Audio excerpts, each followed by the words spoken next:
Nanti di akhirat mah tidak ada alasan bagi kita untuk mengatakan saya tidak pernah mendengar ustadz ngejelasin untuk menjelaskan bagaimana cara berwudu. Nggak ada lagi. Ya Allah, saya belum pernah ngedengerin, saya belum pernah melihat orang bagaimana tata cara sholat. Nggak ada lagi nanti di akhirat mah. Karena Allah sudah memberikan kita umur sampai 60 tahun, bahkan ada yang bilang 40 tahun, bahkan ada yang bilang dari mulai balik tersebut, kalau nanti meninggal, ketika ditanya oleh Allah, kenapa kamu tidak sholat? Ada orang yang menjawab misal, saya nggak tahu bagaimana cara sholat. Nah, ini tidak ada alasan lagi.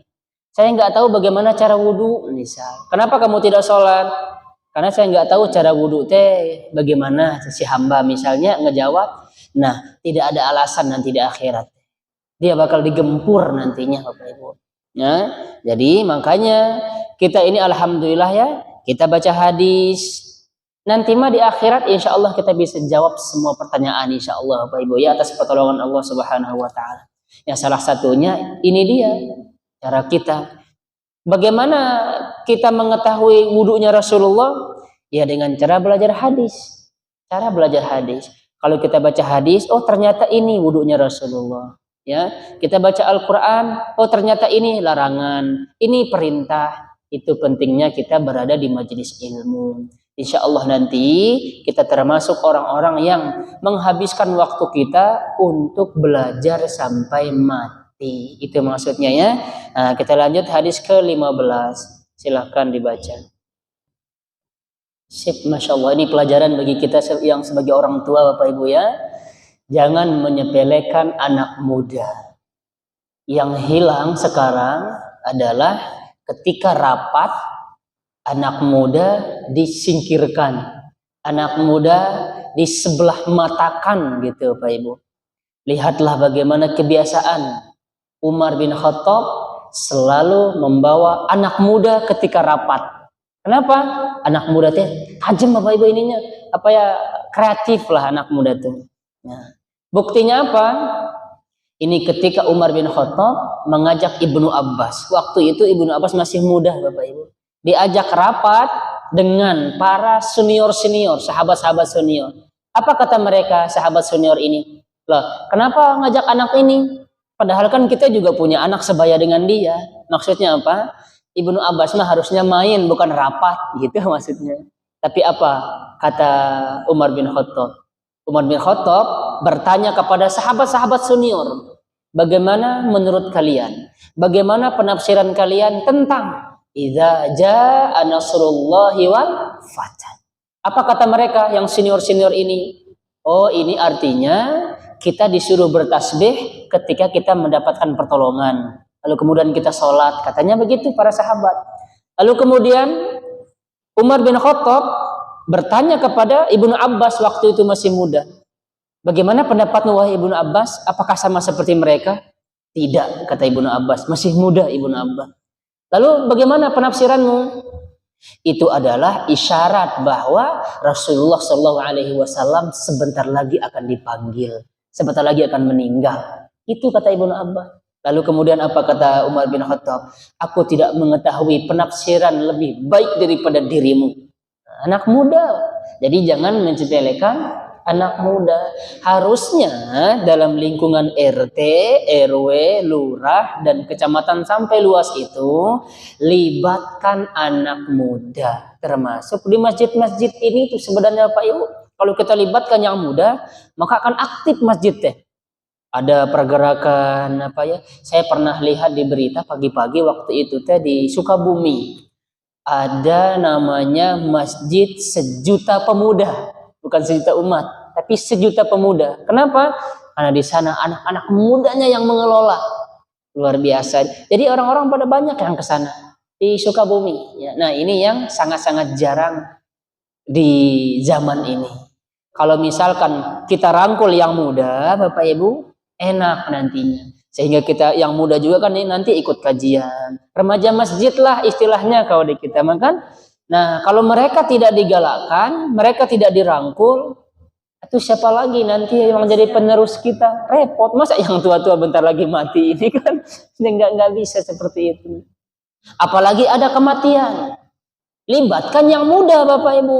Libatkan. Ngambil apalah ya, bambu atau apa, lihat dia apa ya, menggali kuburan. Libatkan. Memandikan mayit. Libatkan mereka. Ya, jangan sampai kita tidak melibatkan yang muda. Dan bisa jadi yang muda lebih berilmu daripada yang tua. Aidiki sebagian kita makan yang penting sepuh, yang penting senior. Udah ikuti aja apa kata dia gitu. Yang penting senior, yang penting orang itu dituakan. Itu keliru. Cara membagikan mayit bukan begini. Harusnya begini saya jelasin. Oh, tapi saya lihat dengan mata kepala saya Pak Ustadz, dia itu begini. Dan setelah memandikan mayit, diumbar fisik mayit tersebut teh. Itu nggak boleh, haram Bapak Ibu. Siapa saja bagi ibu-ibu ya yang memandikan mayit tidak boleh mengumbar aib fisik itu mayit tersebut, nggak boleh.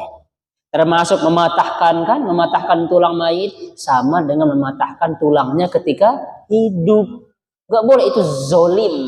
Ibu juga kalau memandikan mayit tidak boleh asar krusuk-krusuk, sikat-sikat, nggak boleh. Ada adabnya.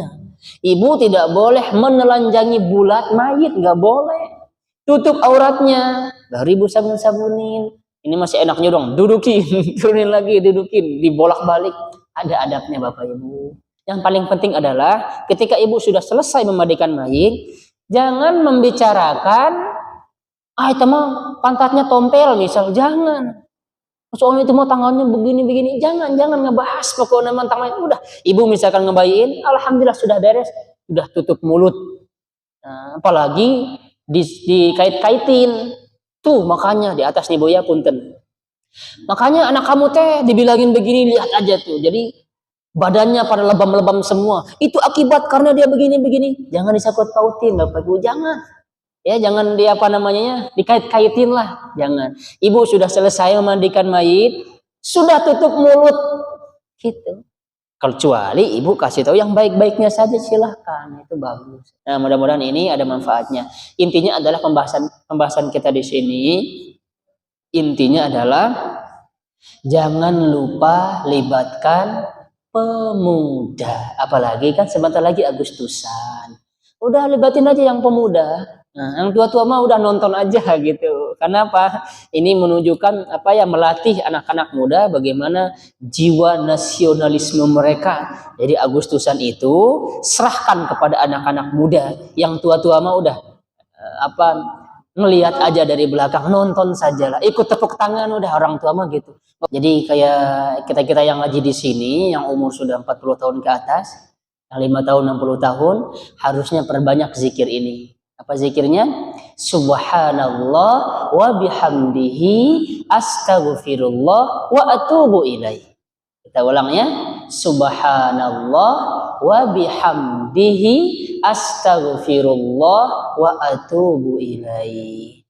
Perbanyak ini. Kalau ibu perbanyak zikir ini, insya Allah hati akan lebih merasa tenang.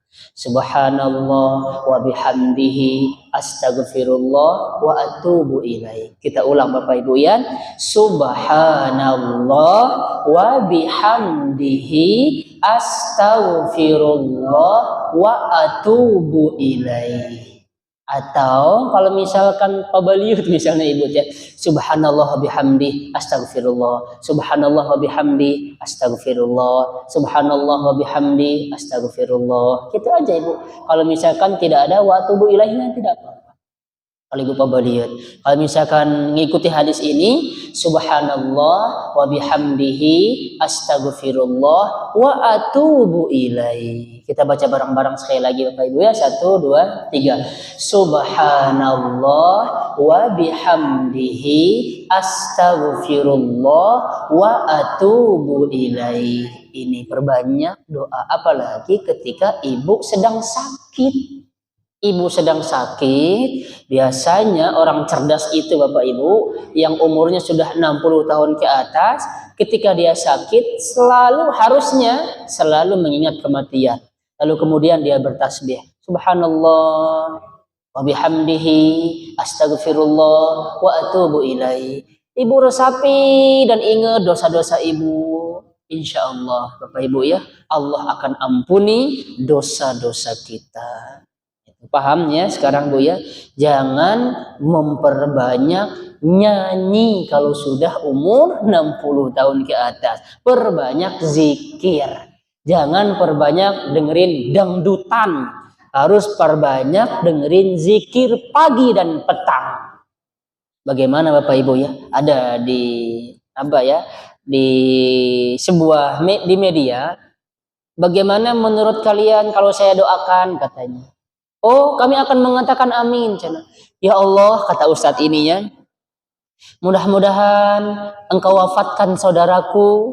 Pas di akhir-akhirnya itu dia mengatakan la ilaha illallah. Amin, kata yang lain. Lalu kemudian yang kedua, ya Allah, semoga engkau wafatkan saudaraku yang di akhir hayatnya dia mendengarkan musik. Nggak ada yang bilang amin, jawab Bapak Ibu. Kenapa? Karena dia tahu kalau di akhir hayat kita mendengarkan musik itu tidak baik. Jadi makanya kalau sudah umur 60 tahun atau 40 tahun ke atas, perbanyak dengerin zikir atau ucapin banyak-banyak zikir. Zikir pagi dan petang. Kalau Ibu nggak hafal, Ibu putar aja itunya kan banyak sekarang di HP ya. Zikir pagi dan petang. Ibu denger tiap pagi-pagi. Ibu denger sore-sore daripada dengerin dangdut. Nanti kalau mati ketika nggak dengerin dangdut gimana Ibu? Ibu misalkan goyang-goyang gini, mati dicabut nyawanya oleh Allah. Makanya orang cerdas itu orang yang mempersiapkan di akhir-akhir hayatnya itu, dia persiapkan bekalnya menuju akhirat. Kemarin ya sudah saya jelaskan juga, ada di antara kalian kata Rasulullah yang amalannya ini selalu mengamalkan amalan-amalan penduduk surga. Tapi sebentar lagi dia meninggal dunia itu, qadarullah, dia melakukan perbuatan ahli neraka. Akhirnya dia nggak jadi masuk surga Bapak Ibu. Dia jadinya masuk neraka. Sebaliknya ada orang yang sepanjang hidupnya melakukan perbuatan ahli neraka. Tapi sebentar lagi dia meninggal, dia melakukan perbuatan ahli surga. Akhirnya dia masuk surga. Itu orang yang cerdas. Gitu Bapak Ibu ya. Sekali lagi, jangan memperbanyak dengerin dangdut. Nah, Masya Allah. Begitu ya Bapak Ibu. Kalau para sahabat misalkan disuruh oleh Rasulullah, ketika para sahabat bertanya, bagaimana kalau aku tidak bisa melakukannya? Selalu ada jawaban dari Rasulullah Shallallahu Alaihi Wasallam. Contohnya ini ya. Apa di sini? Amalan apakah yang paling utama? Kata Rasulullah, jihad. Dia berjihad ya, berjihad. Bagaimana kalau aku tidak bisa? Selalu ada jawabannya. Bagaimana kalau nggak bisa? Dijawab lagi. Bagaimana kalau nggak bisa? Yang paling minim, yang paling kecil, minimal lah ya. Kita berusaha untuk tidak melakukan kemaksiatan. Itu intinya.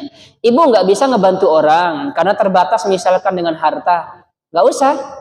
Yang lain saja. Ibu senyum kepada saudara.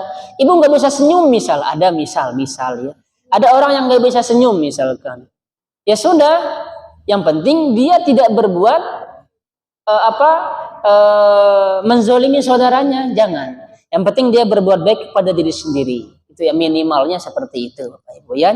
Intinya mah kalau agama sama sekali tidak memberatkan kita. Agama tidak memberatkan.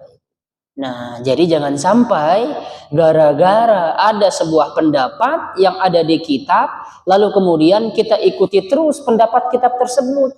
Padahal kalau kita konversi, kita bandingkan dengan hadis-hadis, ternyata tidak ada. Termasuk Bapak Ibu ya, yang krusial misalkan di masyarakat. Ini mah mohon maaf ya. Jangan sampai ibu menghutang gara-gara maksain untuk tahlilan. Jangan Bapak Ibu, jangan. Yang ada uang mangga tahlilan mangga. Yang tidak ada jangan berhutang. Jangan Bapak Ibu. Sebab apa? Itu kan ada penjelasannya di kitab-kitab kuning ada. Kalau kita bandingkan dengan hadis-hadis kan tidak ada. Maka cari aman. Kalau ibu sekiranya tidak ada budget, tidak ada apalagi bikin pusing, apalagi bikin ngutang-ngutang ke pinjol. Jangan Bapak Ibu. Walaupun sunnahnya itu, gimana sunnahnya? Orang yang datang itulah yang memberikan makanan, bukan ahli mayit, bukan. Itu sunnahnya mah. itu dia makanya karena itu ya kan, Masya Allah, jiwa meminta kita Bapak Ibu. Emang ada sih penjelasan di sebuah kitab. Tapi kalau misalkan ada penjelasan sebuah kitab bertentangan dengan hadis Rasulullah, yang mana yang kita ikuti? Hadis Rasulullah, Bapak Ibu. Nah, ya memang kebalikan di kita ya. Kalau misalkan nggak dikasih, di belakang ngomongnya, Masya Allah. Enggak tahlilan, ngomong lagi. Akhirnya keluarga si mayit bela-belain buat tahlilan, bela-belain buat ngutang. Kita makanya sebagai warga ini harus diberikan pemahaman juga seperti itu. Ibu, Bapak, sunnahnya mah kalau ibu datang ke rumah mayit, ibu yang memberikan makanan, bukan yang keluarga mayit yang memberikan makanan. Apa kata Imam Syafi'i? Kalian ini telah membuat mereka sibuk di atas kesibukannya, kata Imam Syafi'i. Kalian membuat sedih di atas kesedihannya. Tuh, coba jadi ya sudah. Akhirnya mah yang baiknya makan kita bawa makanan. Yang hilang di kita adalah memberikan makanan ini ke keluarga mayit. Nah, sekali lagi Bu ya, jangan membebani diri sebab Islam tidak pernah membebani umatnya. Sebisa mungkin ya, Ibu ya, kalau kita bisa lakukan, kalau tidak bisa tidak usah dilakukan, kecuali yang wajib semampu kita Bapak Ibu. Nah itu ya, jangan mengandalkan perasaan sekarang Bapak Ibu. Kita datang nggak disuguhin ini, apalagi nggak disuguhin rokok. Masalah kan saya suka ikut nih tahlilannya Pak Ibu, nggak disuguhin rokok, ngomel-ngomel di perjalanan Bapak Ibu. Aduh piraku cina iya doang mah.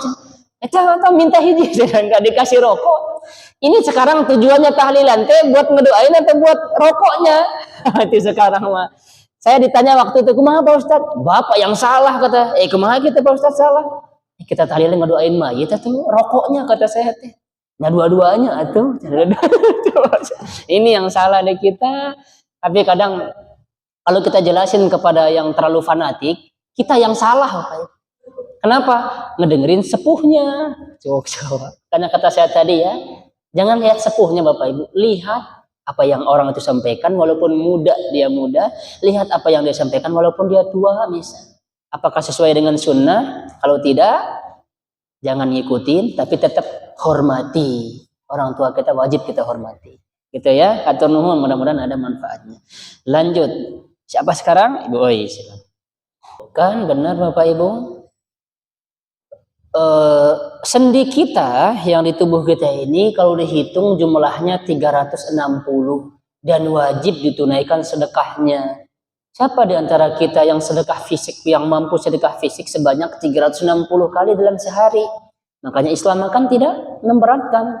Subhanallah sedekah, alhamdulillah sedekah, Allahu Akbar sedekah. Kita misalkan la ilaha illallah sedekah. Kita senyum kepada saudara sedekah. Kita duduk di majelis ilmu semua ya, kita saling sapa, menjawab salam, itu semuanya sedekah.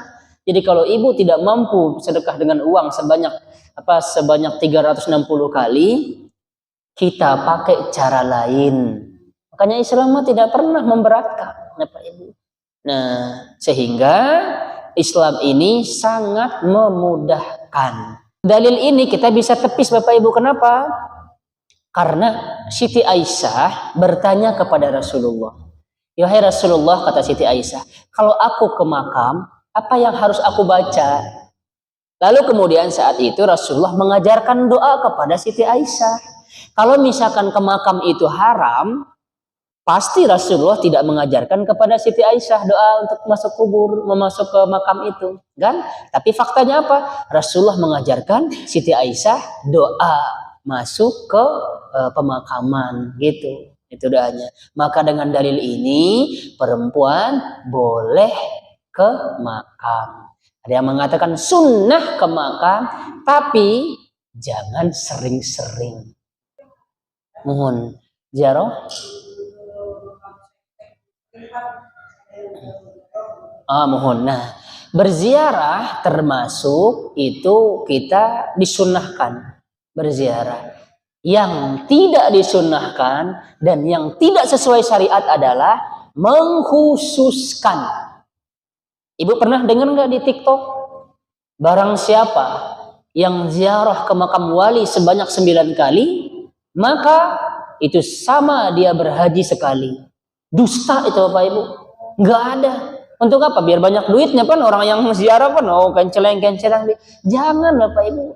Intinya kalau tidak ada di dalam hadis Rasulullah, tinggalin. Sekarang pertanyaan saya. Emang Rasulullah kenal ke Wali Songo Bapak Ibu? Kenal nggak Rasulullah ke Wali Songo? Nah, nggak kenal. Emang ada riwayat barang siapa yang berziarah 9 kali ke makam Wali Songo, maka sama halnya dengan dia berhaji sekali. Dusta itu Bapak Ibu, dusta itu. Dan barang siapa yang pergi ke makam Sunan Gunung Jati, maka dia akan begini-begini. Dusta semua. Dusta. Ibu jangan ikuti hal-hal demikian. Kalau misalkan ibu ngaji ke ustadz demikian, ibu tanya, Pak Ustadz ada dalilnya nggak dari Rasulullah? Ibu tanya, Rasulullah kenal nggak sama Sunan Kalijaga? Gitu. Kalau ziarah mah kita disunnahkan Bapak Ibu. Menghususkan seperti tadi tidak boleh. Apalagi Rasulullah bersabda, barang siapa yang berziarah ke makam ini maka akan ini. Dusta. Siap-siaplah menyiapkan dirinya untuk ke dalam neraka, kata Rasul. Gak boleh. Barang siapa yang berdusta atas namaku, siap-siapkan dirinya untuk masuk ke dalam neraka. Siapkan coupling diri sendiri, kata Rasulullah. Maka nggak boleh. Jadi ibu kalau ngaji sekarang mah ada yang kayak gini ya pengajiannya, misalnya barang siapa yang begini, barang siapa yang begini, ibu tanya dalil. Ada nggak dari Rasulullah? Oh ada, misal mana dusta itu Bapak Ibu. Ya. Barang siapa yang sholat di hari sial, maka kesialan tersebut akan hilang. Dusta Bapak Ibu, dusta. Tidak ada hari sial dalam Islam. Katanya cinta ke Rasulullah, masa nggak ngikutin Rasulullah? Itu inti nama, ya. Nggak usah dikhususkan Bapak Ibu ya. Mau harinya mah kapan silahkan, nggak usah dikhususkan. Yang penting hari Jumat aja. Wah, kan ngeri jadinya. Berdusta atas nama Rasulullah. Emang Rasulullah kira-kira ziarahnya kapan Bapak Ibu? Pagi, siang, atau malam? Malam Rasulullah. Ibu mau malam ke kuburan? Kan ibu mah takut. Kita kan takut ya kalau ke kuburan. Takut kenapa? Ada jin. Takut kenapa? Ada ini. Itu disebabkan apa? Kita nggak diajarkan bagaimana caranya supaya kita tidak takut sama jin. Nah, gitu ya Pak Ibu. yang seperti. Tetapi kalau misalkan ada yang berpendapat demikian, tetap kita saling menghormati. Tidak boleh saling menghujat. Kamu masuk neraka, kamu masuk neraka. Enggak. Nah, gitu ya. Ini artinya Bapak Ibu, ibu jangan menyepelekan sebuah amal walaupun amal itu kecil. Contohnya apa? Ibu misalkan nih barangnya bertemu, ibu senyum, itu tuh sebuah amal. Sebuah amal ya Bapak Ibu. Kalau misalkan ibu bertemu atau menjenguk teman, menjenguk saudara kita, jadi ibu jangan berwajah masam. Tebarkan salam kepada saudara kita, itu pun juga sedekah. Ini hal sepele Bapak Ibu, termasuk menyingkirkan duri, menyingkirkan dahan di jalan, itu termasuk, itu berat di sisi Allah, walaupun ibu ngiranya sepele ya, itu hal kecil ya. Ibu misalkan ada dahan nih yang ke jalan raya, ibu misalkan pangkas, ibu teh besar pahalanya di sisi Allah. Tapi kalau zaman sekarang, kalau ada bunga di pinggir jalan bisa, terus kita pangkas, siapa yang dimarahin? Kita. Kita yang dimarahin.